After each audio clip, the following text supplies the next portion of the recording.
guys, I'm Becky. I'm Ty. And this is What the Knights Say. And if you're new to our channel, please press that like button on our videos. Hit the subscribe button and press the notification bell so that you get all of our latest videos. And on today's show, we are talking about how has the coronavirus affected us? Well, we haven't never had it. Well, we've not had it, but in general, how has the coronavirus affected us as a family in lockdown, and how has it affected our future and what we're going to change maybe in ourselves and what we're going to do? Well, I can tell you one thing, it hasn't affected me mentally, physically in any way. That's not bragging, that's not being bullish about it, but it hasn't affected me. Mentally, it hasn't. It affected my partner more than it affected me. It started to affect the kids on things they started to do because my partner went a bit loopy about it on certain things. Yes, you did. And so I saw my kids getting a bit funny about certain things. I was like, oh, hell no, like this can't go on. So mentally, I was fine. Mentally, I don't think you was as fine with it. We made great efforts to go and see our parents. My mum lives around the corner, so every other day I made sure I went to see her for her. She lives on her own, and for that, again, for mental well-being, it was let's make sure we go and see our parents. Your mum came down; she was in just up the road from us. Unfortunately, she couldn't stay with us with her partner, so I made sure again when I saw my mum, we saw her mum as well. And for me, that was just important. We couldn't unfortunately see her dad because of the distance of where he lived. Yeah. It would have been nice to see all three. That being said, I'm quite a mentally strong person anyway. I'm not saying my partner's not in any way. It's just we deal with things in slightly different. And I just don't read too much into what the news says. I know how important the coronavirus was, keeping the distance, and so forth. But at the same time, I also use my common sense, knowing when we're going out, why we're going out, why it was important to keep things the same, such as taking the kids to the park. They were off school. I didn't want it to affect them as much, where Rebecca in the beginning was like, we've got to follow the rules, we've got to do this. We're coming from the park or we're coming from the shopping centre, strip down naked, jump in the shower, put the clothes in light the clothes on fire so we have to burn them. Don't stop pinching me, I'm telling them the truth. This is the truthful show. That's how deep Rebecca got. I was really scared in the beginning. Yes, she was. But then I knew after about 5 days she was stopped doing this mess because she couldn't keep it up. So in the beginning I was cussing her for it, but then I had to let you go through your process. Yeah. For yourself. But like I said, for me, it didn't affect me in any way, shape or form. I'm not a big conspiracy theory. I make my own conspiracy theories myself. And some of them were actually true to that. That's my take on it. What's yours? In the beginning, I was really nervous. Especially when the lockdown went in, I was nervous about going out. I was nervous about touching anything. I wouldn't let Ty go shopping. I done the shopping. I washed and disinfected every item of shopping that come in the door. She took the bread out of the packet, right? Started washing the bread and put it back in. And then she would always put it in the dishwasher. Did not. But I think emotionally, it does make you appreciate family a lot more. Like we said, Ty's mum was on her own. So we wanted to just make sure that she was okay. So we went round there to see her with the grandkids. Because I guess if you are on your own, I think the mental health is far more important. Yes. So we just wanted to make sure that our parents were fine. And it just made us appreciate family altogether. I think other ways... We've done a lot of calls as well. We've done a lot of calls. So like on a Sunday, we'd have like a family Zoom day. We would just cuss each other. Yeah, and we were laughing.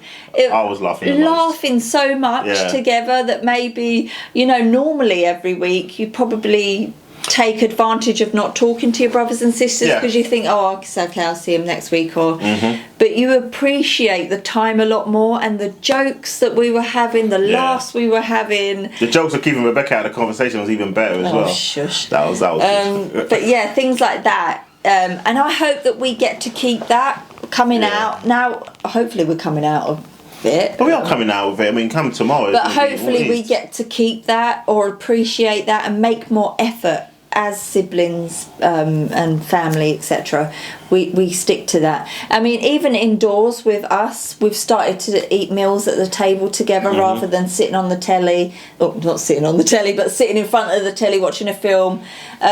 We've started to appreciate family time, having dinner together, no iPads, no nothing. We're just sitting at the table talking as a family and appreciating the nice food. 100%. So we are going to try and stick to that. It's made me appreciate Thai a lot more. About time. I mean, serious. Like, literally, about time she started appreciating the things I do. Shush. But I mean, just family time in general, just having Ty home and the kids home, it's made me realise how much I really do love my family. So that's nice. Imagine that. It takes coronavirus for her to appreciate what she has. Not that he's done anything, no housework or anything to help me, but still. But I'm still here. So number two. Number two. What going forward? Going forward, like, what's next? What's next for us? What's next for you? How has this mentally shaped you? Is it for the better? Do you feel like if you had an anxiety beforehand, has it made it worse for you going out? Playing on your fears? If you're a germaphobe, are you more worried about touching things now? So I think even for people who are germaphobes, it must drive you even more crazy. Like, oh my God. Now, we've got my friend Dean, he's a germaphobe. He hates germs. So I can imagine his cleaning routine before was like intense. I can imagine it being even more intense. So, me, again, pretty much like before, I'm cool. But the one thing I have got to worry about more than anything else is people who are skanky beforehand, that their skanky level has gone up even more. Why? Why do you think that? Why do I think that? I just think they've just not changed. I don't think they're skanky. No, I think their skanky level's gone up even more. I think we are going to notice in general. Like, say we go to a shopping mall and we need the toilet. I think we're going to start noticing how many people don't wash their hands. Wash their hands. They've gone for a dump, or they've touched their pee and they've gone outside, or they've wiped themselves, women, or whatever. They've gone outside. No, I'm going to say this. You see it, right? You know, you go to the toilet and you see them go outside. They don't even wash their hands. They go outside. They got a partner and everything, and they're going to hold the kids' hands, or they're going, or they rub the kid's face, or they're touching their partner in the face, and or kissing them. You're like, oh, you got pee hands right there, or you got doodle on your fingers, or under your fingernails. But I think it's going to make us notice that even more, because we should be able to call them out. Like, if I was going into a shopping mall, I'll just focus on myself. So I'll go to the toilet, I know I'll wash my hands, blah, blah, blah. I'm not looking around me. But now I think it's going to make us focus more around us. Listen, what should happen, and right? See what's going on. If you see someone who does it, we should all be alarmed with a whistle. And we see someone walking out, we blow the whistle and go, PP offender, whatever it is. Yeah, listen, we have to call them out, because there's something there. I'm serious right now. Yeah, but how about things like, what are you thinking of?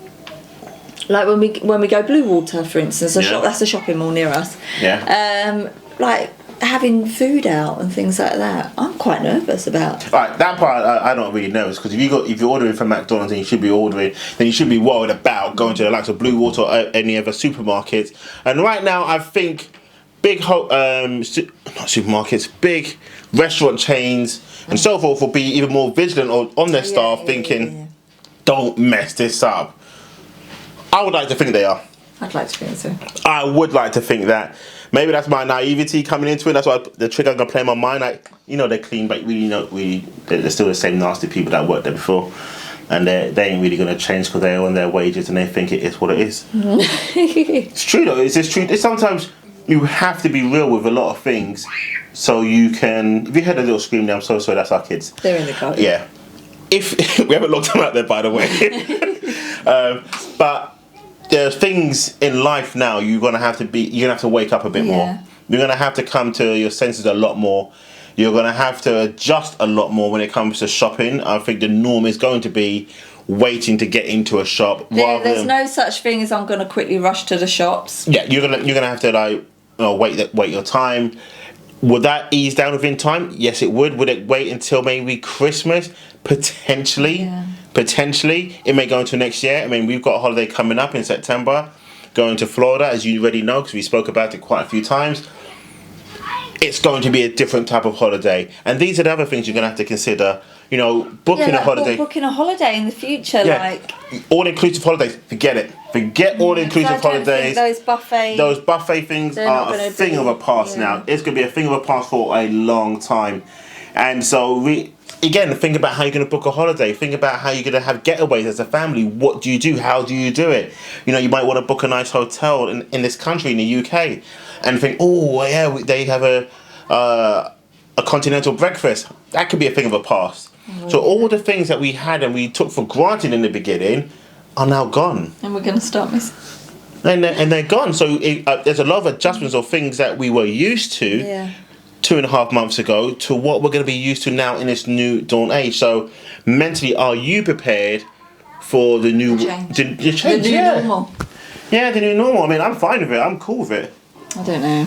You're not cool with it, are you? I'm mixed emotions. I mean, especially for like, the one big thing that I'm mixed emotions about is the kids going back to school and their new normal and how it's going to affect them emotionally and things like that. So I think it really has affected, maybe not you, but I mean, it has really, because they're your children. Like, mentally, as a parent and things like that, it has affected me. What about work-wise?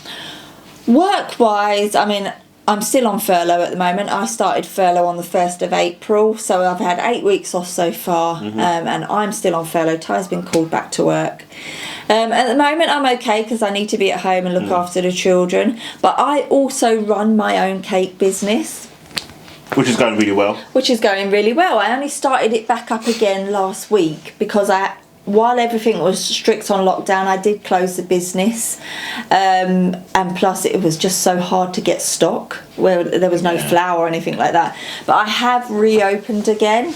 No, that's a plug or anything. It's guiltycakes.com. But what I'm from this, it's really good, and it's given me the drive to really want it to succeed. Yeah. I think about those families when you read online or you see stuff from people saying that they've lost their jobs or they try to cancel holidays and they need their money back to pay bills and so forth, and it's like a vicious circle at the moment where, you know, you've got companies who's trying to survive, you've got families who's trying to survive, get their money back, you've got people who don't even know if they're going to have a job after all of this, the amount of redundancies there are. So again, mentally, how does that shape you? Does that make you think, you know what, that idea I had, I'm going to go for it now. Yeah, makes you. I'm going to go for it because I'm relying on someone to pay me to come back to work.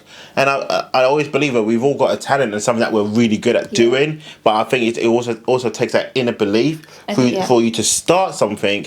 And if you're, again, look, I'm a PAYE employee. Don't get me wrong. I still do this and I've still got my other businesses on the side.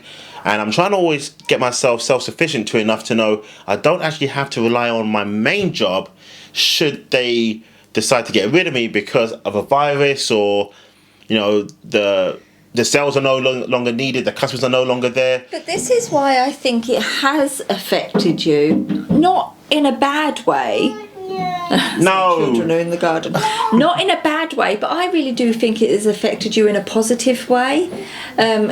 Because every night Tyrone, I mean, he listens to motivational stuff anyway, but I can really see it in him, the drive and the want to succeed is back. It is back. In effect. I mean, like, as for myself, had 8 weeks off. When do you ever get this opportunity to have this amount of time? You always say I really want to do that, but I don't have the time. I now have the time to make it work. So if I can't do it now, when am I going to do it? 100%. And that's what I'm saying to myself. I'm with my children. I want this for my kids. I've got more time than ever now. Let's make this work. Let's make something positive out of this horrible thing that's happening in this world. What can we do to make good out of it? Yeah, and I think that's what's made us closer as a couple as well. I'm hoping for people like you who's watching right now, who's thinking, do you know what?